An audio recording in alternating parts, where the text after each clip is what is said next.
Good morning, Bill. Good morning, Mark. Another week over. It's Friday already.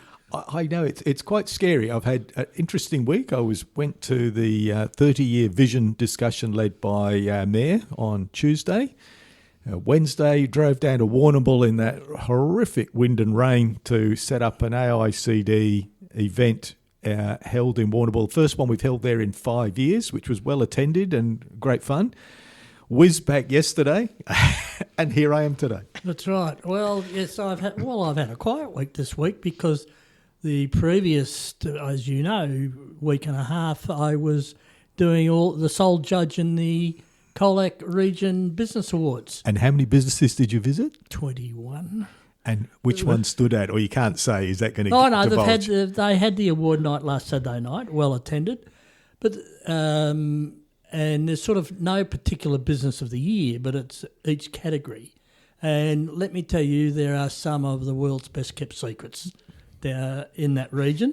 And of course, what a lot of people wouldn't realise is there's some huge employers down there. When you look at Buller Cream, the Australian Lamb Company, and a few others, it's an amazing area. But it was a great experience.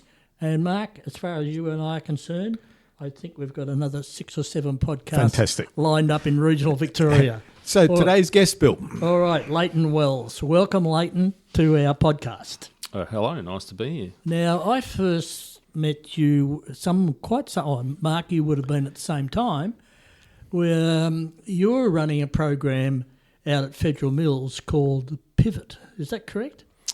Is that what it was called? Pivot program? Yeah, there was a couple of things. That's right. There's a couple of things that we did out there. Yeah, and I remember you ran an annual seminar, whatever you want to call it, and the one that I went to, you had Steve Wozniak there, and Steve was who? Yeah, so Steve's the only remaining co-founder of Apple. Of course, Steve Jobs is the other well-known founder of Apple, and was the kind of technical brains behind them initially getting going. Yeah, that's right. Well, we've come a long way since then, Mark. Yep. And now Leighton is about to finalise his Ph.D. at Deakin University. But let's go back to the beginning. So, Leighton, where was primary school? I went to Manifold Heights, and actually my grandfather went to Manifold Heights as well. Oh, okay. So a real local boy. So I grew up in Herne Hill, kind of on the border of Herne Hill and Geelong West. And high school? Western Heights. Well, it was just then it kind of amalgamated. I think it was Bell Park Tech, and West Tech had just amalgamated. Yeah. And while you were at high school, did you have any ambition of what you wanted to be when you grew up, or? I think I talked about things like an architect, but all the way through to being a jet fighter pilot. And, of course, as I suppose many young people have aspirations to do things like that. Yeah. And did you have any jobs while you were at high school? I did. I delivered the Geelong West, because of course councils weren't together at that point. I delivered the Geelong West newsletter, and then later on worked at Target as a trolley boy. There you go. Another Target alumni. I love it. We're surrounded by them in Geelong, which is obvious because that's where the headquarters were. It's either newspaper rounds, Target, or banks, isn't it? So what you mentioned to us before we started the podcast that about your sporting ambitions and things like that, but at school you obviously were into sport? Yeah, it's funny actually. The first couple of years, I probably in primary school to a lesser extent, I kind of did things, but not kind of in any formal sense. And then the first couple of sports that I played in high school were American sports. I guess known to be American sports, basketball, and I played baseball for a few seasons as well. And then later on, got right into athletics. Although I was a sprinter more so than kind of an endurance athlete at that point. And these days you've done how many marathons and Ironman? I've done 7 Ironman races, mostly in Australia, and I've 15 or 16 half Ironmans and marathons and open water swims and fun runs. And it's baseball, Mark. Well, you never hear much about baseball. No, I used to play baseball at Deakin. But we interviewed Cameron Brown. We did. Brown's Menswear. He's baseball. What did he do? He's baseball. And he went to America on a scholarship. Yep. Yeah. So, but there's a lot of Australians in America on sporting scholarships these days. Absolutely. Yeah, it's good. So what got you into running? When did you decide marathons are for me? Well, I mean, it was really triathlon. Triathlons, yeah. And I think I was maybe kind of early on in that idea of a lot of people early on in the life of triathlon came from other sports. Triathlon, I just kind of went straight into triathlon. I was kind of inspired by my cousin David, who did the Geelong Endurathon, which was many moons ago. It was kind of 2K swim, 80K bike and 20K run. And a lot of it was run around the Botanical Gardens.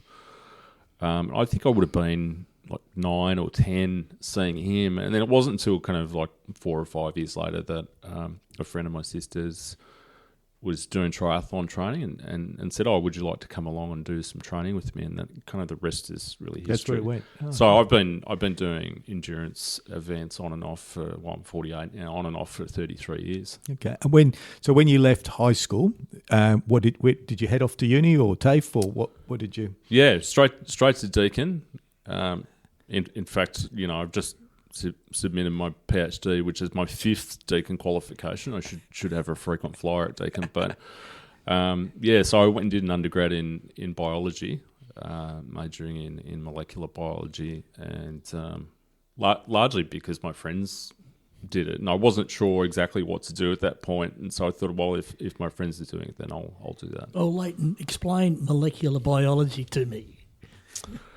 Well, if you look at something like organic chemistry or inorganic chemistry, they sort of tend to be more about the reactions. The molecular biology is more about metabolic processes or the physiology of how our bodies work at a cellular and a smaller level than that.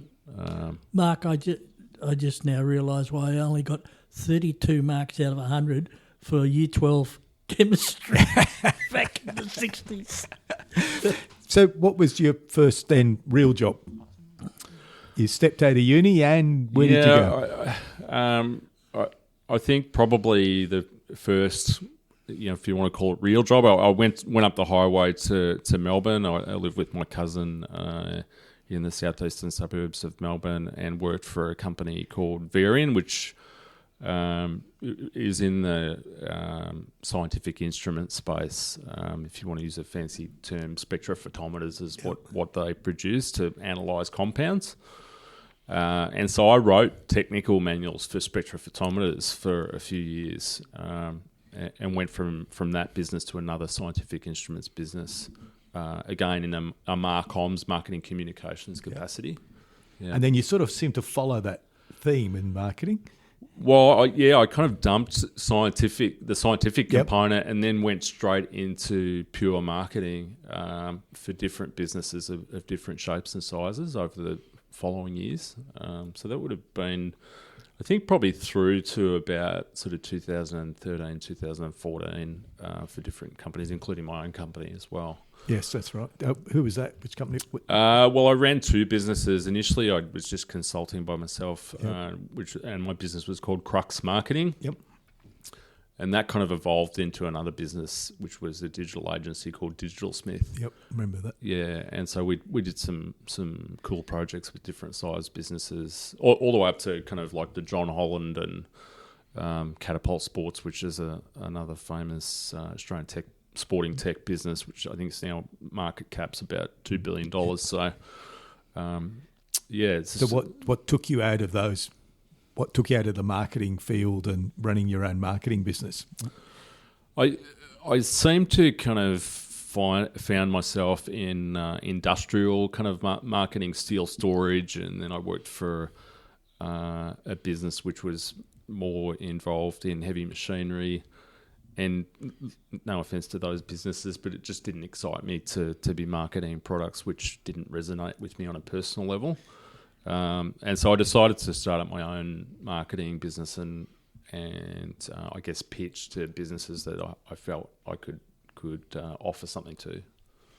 Okay. And Big boys' toys. Mark. yeah, I love JCBs and Caterpillars and all those sorts of things. when did you then get into Runway? Because that's where I first met you, I think, was at Runway. Yeah, I think through running Digital Smith, I was invited to a workshop. I'd kind of gotten involved in ICT Geelong, which is obviously involved in the technology space. And I got invited to a workshop which was kind of coming up with ideas about how to innovate digitally in Geelong. And I'd been to some events. A friend of mine was working in a senior capacity for Telstra, and they ran an internal conference. Someone said at that workshop, kind of, I thought, I could probably do something here in this space, and that's really was the embryonic, the beginnings of Pivot Summit, which of course was a big tech event that I ran from 2015 to 2019. And that was held out at Federal Mills here in Geelong. Yep. Yeah. Well, initially it was held on the pier. Yep, first one was pier. Yeah, and then it went to the arena, which was a good venue for the event. And then I got invited to be involved in Runway, which was... that was based at Federal Mills. Yeah, that's a right. startup accelerator. So I was one of the founding directors of that business. So, Is Runway still operating? I think they've got a... Which is like, it's an incubator, isn't it? A business incubator / accelerator. Yeah, I think they've got something going in Ballarat. Right. Yeah. Okay. It was a good program because I did a little bit of business mentoring for some of the startups, and I still keep in touch with Camellia, who did Homes Eco Kit. I think it was. Kit, yeah. And there's some great little businesses came out of it. A lot failed, but that's the nature of the beast. It's just the nature of startups. Yeah, I think that kind of that was the biggest recipient of the first round of funding from LaunchVic, which is the Victorian government's kind of startup initiative, which has been around for some time now. And I think at that point, Runway received $1.25 million, and it had a life of its own, and as you say, it resulted in some successful business. It's interesting, that those sorts of things don't seem to get the investment they should. Well, because that innovation and getting new businesses up and new ideas, that's where it all. That's what keeps the economy driving. It's like a lot of things in small business markets, very fragmented. It's very sad. You can. There's always someone that wants to start something similar, where, in my opinion, it should have some consolidation of funding and have some accreditation attached to it. But anyway. I guess that's not going to change much. It was a good program. That's right. So Runway finished up. From Runway, where did you leap to then? Yeah, I struck up a connection, I guess, kind of Pivot Summit and Runway. Runway for me, I think, kind of finished maybe at the end of 2017 or something like that, and then Pivot went on for a couple more years. And through that, I met a good friend of mine, Paul Dillon, who ran Mallee Rising in Swan Hill.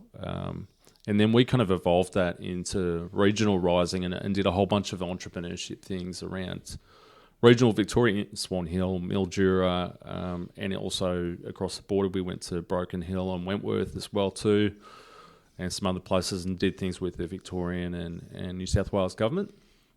So we had some great experiences. What did it do? What was the... It was a business incubation again? No, it was really educating businesses about digital technology. Although the program that we ran with Sunny TAFE was an entrepreneurship, I guess an introduction to pitching ideas to businesses that were based in Mildura. And that was a lot of fun. So businesses would get involved and take the kids out and do tours of their businesses. One of them was, I think, Zilsey Estate, and the challenge for the kids was, okay, we want to know, is the wine ready to be put into bottles? What happens if where the cask is kind of buried at the bottom of all the other casks? How do we access that? I can't remember the details of it, but basically the kids had to pitch ideas, and then they were judged. It was kind of a one-day thing. And so we did all kinds of things. We ran a houseboat workshop in Mildura. So going down on a literally on a houseboat down the Murray River, and then educating businesses about digital technology as part of that. That's very cool. That's right. Well, That's very cool. and of course, you mentioned before that COVID, as did with many other things, really brought that to an end. But now look at what's happening with AI, and it's just exploded. Well, the commentary's exploded. I'm not sure that many people, the small to medium businesses, or that area, that segment of industry has taken it up. But it'll find its place. It'll settle down, and it'll be embedded into whatever software you end up using in your systems. That's what will happen to it. Yeah, well, I mean, enterprise has already embedded AI and machine learning into their processes, and that's been around for some time. I think a lot of the kind of general population's exposure to AI has been through tools like ChatGPT, but businesses have been using AI to streamline processes for a number of years now. So yeah, it's only kind of more recently that I think it's hit the general public. All right, let's get on to some sport. So what took you in? What took you into where you are now? Where did that lead from? Yeah, so I mean, I guess, running Regional Rising with Paul, who's still doing that, by the way. He does some things down the coast now with Warrnambool business, I think, a dairy business. I won't try and name it because I can't quite remember the details, and I don't want to do Paul a disservice. Don't do him a disservice. But yeah, so during COVID, obviously running events was problematic, and I didn't really want to be involved in running kind of Zoom-based events. It's a bit not my thing. And so I said to, had chats as you do with your partner, my wife Deb, what do you think I should do? And she suggested that I go back and study sport, which I have obviously had a passion for since I was at high school. And so I decided to apply to do a Masters of Applied Sports Science with Deakin, and just loved it. Just absolutely took to it like a duck to water, as they say, and got really good marks. And then off the back of that, got offered a Ph.D. scholarship, which I've just completed. Just about to be doctor. Yeah, well, I'm just waiting for the final rubber stamp. So I've responded to my examination. You've got to go through this kind of multi-stage process. Yep. I submitted my thesis on June 3rd. It was examined. It came back. It does a loop inside Deakin. Then you have to respond to the examination, which I've done. So, what was the thesis on? Triathlon coaching and triathlon training load, particularly with a focus on age group triathlon and the challenges of age group athletes fitting training for a heavy load endurance sport in the midst of often busy lives. So what's the biggest message for those would-be older, mature athletes that you can sort of say, well, this is something that you need to understand as you grow older, your body changes and everything else changes, but there's no reason why you can't continue. Well, did you see in the Melbourne Marathon the other day, MacArthur? Yeah, he's 80, which is Bev's husband. Yeah. Yes, 86, and they featured him there finishing I'm not sure what distance he was in. Yeah, well, I mean, I think that message is absolutely true. I think the misnomer around keeping fit and healthy is that and certainly it does get harder to recover. But we know in terms of things like sarcopenia, which is muscle wastage as we get older, that it very much the case of if you don't use it, you do lose it. And so the message is, particularly with strength and resistance training, to continue doing that as we get older. Yeah. Does that mean weights? Yeah, weights. Yeah. Some of those sayings like lift heavy have real benefit. You don't start out that way, especially if you're new to resistance training or strength training. But so that's not my field though. But it's an important component of aging to keep active. And are you doing some coaching as well for triathletes? Yeah, I do a little bit of coaching. So I coach a couple of athletes in Australia and a couple overseas in different parts of the US. So and I enjoy that. I think the kind of triad of sport as a sports scientist is researching as a sports scientist. Where the rubber hits the road in terms of the application is often the coach. And then, of course, I've got an experience as being an athlete as well too. And I like to try and keep my hand in all of those things. So with the folk that you're coaching, what do you do? What's the process? How do you coach? Yeah, any sporting aspiration usually starts off with what the person wants to do, what their goals are. Those goals don't always neatly fit into their life. Sometimes our goals kind of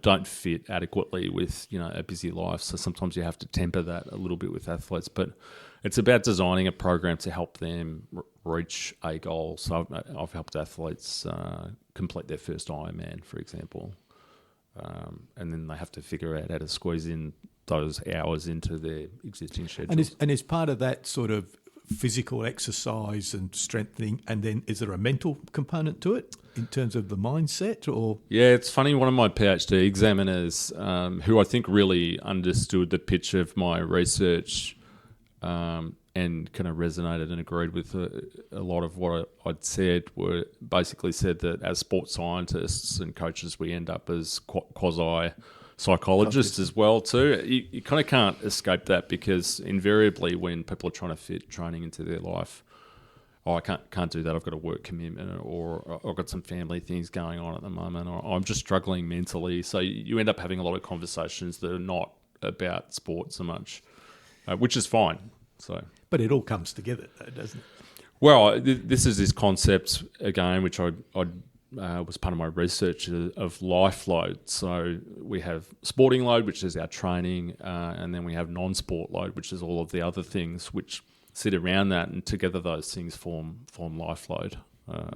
So that's well, Geelong is moving ahead with, and Cadell Evans bike ride obviously has been a huge boost to this region as far as international sport goes. But now they're resurrecting the marathon. Can you explain what's happening there in Geelong there's a new marathon coming up? Yeah, I think that might be Lee Troop who's involved in I think so. That. Yeah, I'm not across the kind of the wheels in motion behind the scenes with that, but essentially it's a marathon course that takes in a good part of the kind of iconic parts of Geelong, which is wonderful to see. I think we should have had a marathon a long time ago. But anyway, better late than never.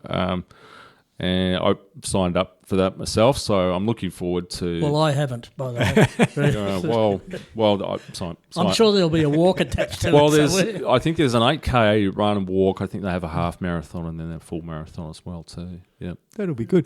So what's next for Leighton? Now that you're Dr. Leighton, where's this going to take you? Yeah, well, nearly. I mean, we're basically over the line at this point, so I've nearly got the rubber stamp. Yeah. I'll continue to do some research and some teaching, which I'm doing at the moment. So through Deakin? Yeah, and also some other universities who I've had conversations with, and I'm doing some teaching with Victoria University over the summer period, so that'll be good to be exposed to different environment. And what are you teaching? With them or just broadly? Yeah, with them. Yeah, sports coaching systems and technology. Okay. Yeah, keeping that coaching field. Yeah, I think naturally when you've done a PhD in coaching, that is an appeal for universities to kind of capitalise on that. And demand, plenty of demand for coaches. Yeah, I think it's one of those things that has become more and more formal over time. You can now do degrees in coaching, whereas coaching tended to be, you might do certifications through national sporting organisations, or you might do community sport and kind of pick up coaching along the way. But there's a lot of more formal education around coaching now, and a lot of coaching research as well. Leighton, you mentioned Western Heights before. am I right in saying they've got a sports program, a special sports program? They do have a special sports program, Yeah. and talent identification, and very impressive sport facilities there. I won't speak in great detail. I know a little bit about it, enough to be dangerous, as they say. But yeah. Oh, well, just so happens this afternoon, Mark, we're interviewing the principal at Northern Bay College. Yes. So, Leighton, you mentioned off air about the Olympics. Is that your aim? yeah, I mean, I've done some consulting work with Oz Triathlon, which is the national sporting governing body for triathlon in Australia, all the way up to an Olympic level, and have been invited to present to national and international Olympic level coaches on my research, which is great. I'm hoping to continue to be involved with them, with the idea that I'd be connected to their high performance team at the Olympics, which obviously needs to go through a whole bunch of processes before something like that happens. Well, you never give up. I have to say, you're very tenacious. You know what you want to do, and you set out to do it, and you just chip away and get it done. So, well, I think it might come across that way. I don't know. I wouldn't be confident in saying I always know what I want to do. I tend to commit heavily to the things that I do, sometimes a bit too heavily, I think. But I do like to follow through things to their conclusion, that's for sure. But now with those qualifications and some of your background, you don't know where you'll end up. In reality, there'll be challenges all over the place for you. Yeah, I mean, I agree with that. I think kind of by the time you've done an undergrad and a couple of graduate certificates and a master's and a PhD, and then you have 20 years of business experience on top of that, you have a skill set that's broad enough to have a lot of appeal to a lot of different organisations, and I've certainly had interest from different organisations. And I think you just have to remain open to opportunities that come your way. So good luck. Thank you very much. Thanks for chatting with us. Yeah, I've remember you well from the Pivot and the Runway days, right. and it's great to see where you've popped up and what you're doing. So fantastic. And Thanks very Leighton, much. you've got a LinkedIn profile? Yeah, I do have a LinkedIn profile. You need to revamp it, may I suggest, having tried to research you. Oh, it's reasonably current. I've updated it recently. I run a coaching business, Summit Triathlon Coaching. You got a website for that? Yeah, it's just summittriathloncoaching.com.au. Okay, so people can reach you through there. Yeah. And with the Geelong Marathon coming up, there may be a few thinking, how the hell do I start this? So you never know. Well, it's a conversation initially, isn't it? Yeah, absolutely. That's right. Yeah. So well done. Thank you, Leighton. Thanks very much. And good luck. Appreciate Thank you. Okay.